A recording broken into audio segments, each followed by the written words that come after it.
venir nous rejoindre sur les différents réseaux sociaux, Instagram, Twitch.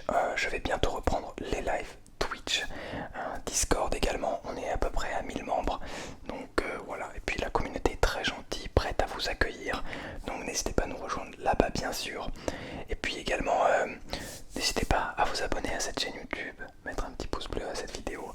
Je le dis peu, mais j'essaie de faire quand même parfois des petites introductions pour vous l'introduire, pour vous le présenter. Voilà, je vous souhaite une très bonne vidéo compression. Vous avez été nombreux et nombreuses à me la proposer, à me la demander même. Donc la voici. Je sais que vous l'aimez beaucoup. Donc voilà, je vous propose de retourner et de revenir, j'ai envie de dire, sur cette chaîne YouTube avec de la compression des microphones comme vous l'aimez tant. Je vous souhaite donc sur cela une excellente vidéo et une très bonne relaxation.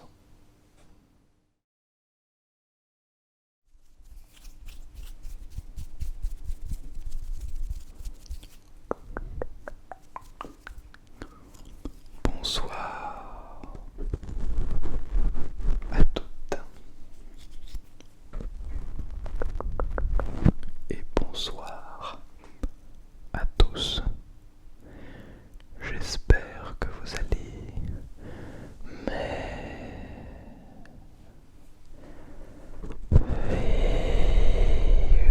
merveilleusement bien ce soir. Je vous retrouve pour cette vidéo compression des micros. Alors avant toute chose, bien sûr, il faut, et je crois que c'est plutôt intéressant, non pas nécessaire, mais relativement important, de porter un casque pour cette vidéo. Mais bien sûr, il faut le brancher, le connecter à l'enregistreur afin que je puisse entendre, écouter ce que je vous propose. Voilà. Donc là maintenant, cela ne change absolument rien a priori, hein, si je ne m'abuse. Ouais. Alors je vérifie même que tout est bien réglé, hein, mais je pense que c'est pas trop mal.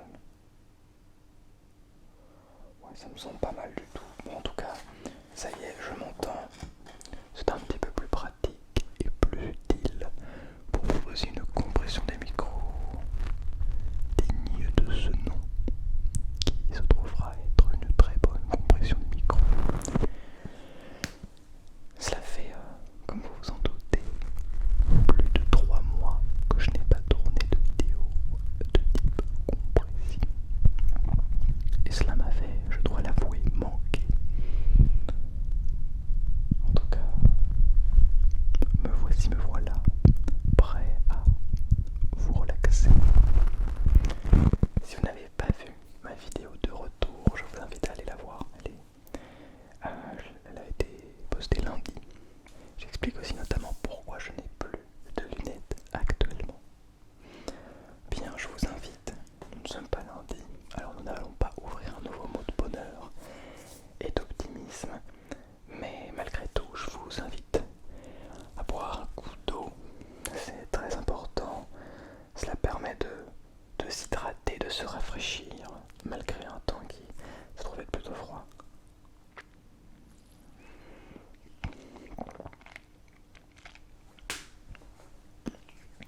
Alors là que je vous parle, je devrais être de retour de Paris, mais je décide de tourner ces vidéos un petit peu plus en avance pour pouvoir être sûr et certain de pouvoir vous les proposer. Et puis je n'aurai pas trop la tête à ça, alors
Enfin, pas toujours, mais...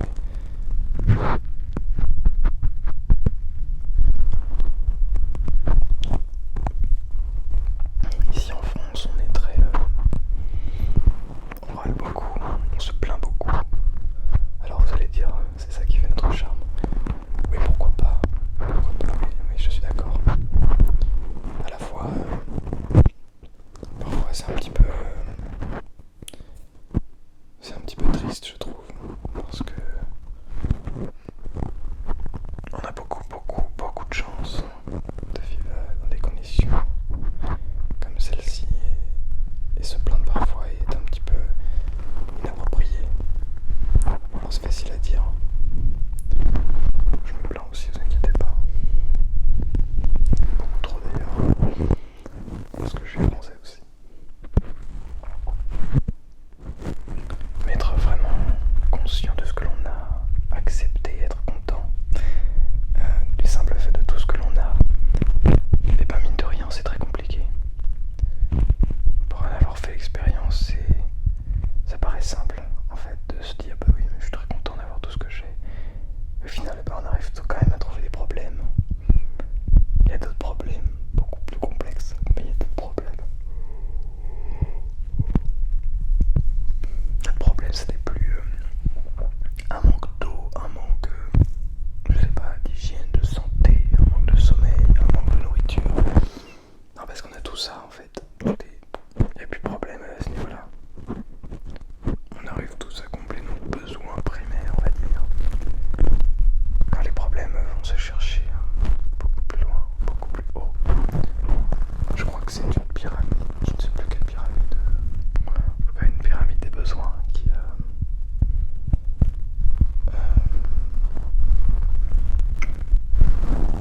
qui énonce tous les besoins, bref en tout cas il y a les besoins de base, etc. Et puis plus on avance, plus on essaie de monter sur cette pyramide pour arriver finalement à une sorte d'épanouissement spirituel.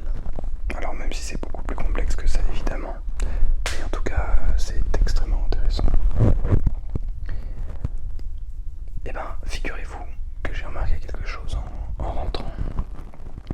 C'est que je m'attendais, pour être tout à fait franc avec vous, je m'attendais que le fait d'avoir vécu quelque chose comme ça, oui, qui n'était pas une épreuve extrême non plus, hein. C'était pas du tout à la rue ou avec des problèmes de quoi que ce soit. Mais on va dire une situation un petit peu moins confortable que celle que l'on vit en France, que la plupart des gens vivent en France, et que je vis.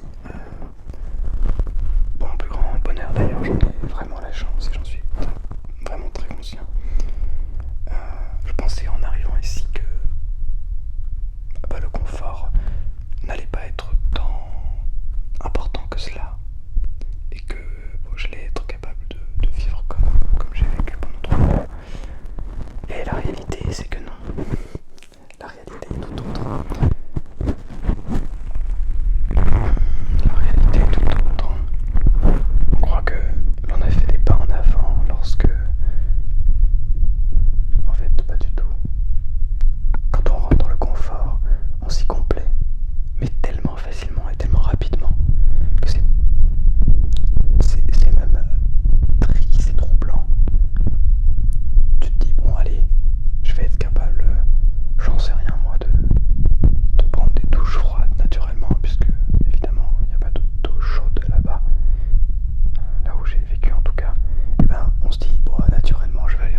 ça devient quelque chose de... Voilà.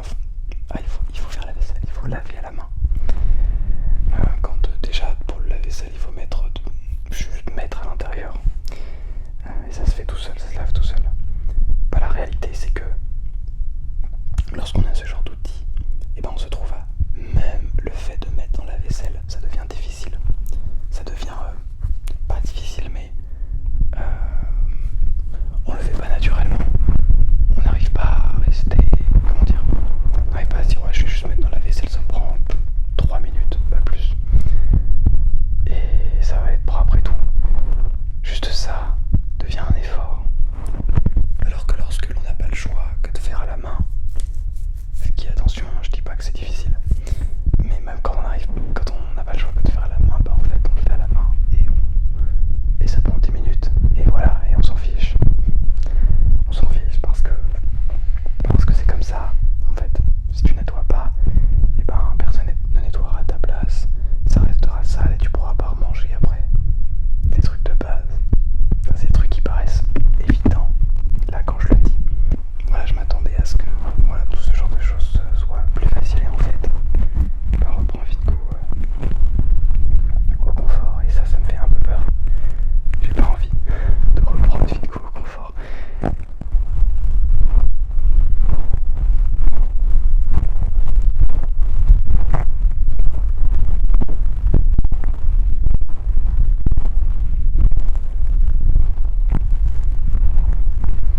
En vrai, ça pourrait être un sujet vraiment complet hein, d'une vidéo. Peut-être le confort dans la SMR. Intéressant ça. J'en discutais avec ma famille, mes parents, mes grands-parents et c'est vrai que ce confort on l'a depuis peu d'années finalement. Ça doit faire peut-être, je sais pas moi, 30-40 ans qu'il y a vraiment un grand confort ici. À ce point, c'est-à-dire qu'en hiver les maisons soient chauffées, qu'en été elles soient refroidies. Je sais pas, qu'il y ait de l'eau courante, de l'eau chaude, potable partout. C'est récent ça, c'est très récent. Des choses basiques comme ça qui font que bah, on se dit c'est normal. Nous, notre génération, ma génération, second 20, 30, même 30 ans, on a toujours vécu ça. Peut-être même 40 ans, je ne sais pas. Et les plus jeunes générations aussi, on a toujours vécu ça. Donc ça paraît tout à fait normal et en fait, ça ne l'est pas partout dans le monde. Ça l'est pour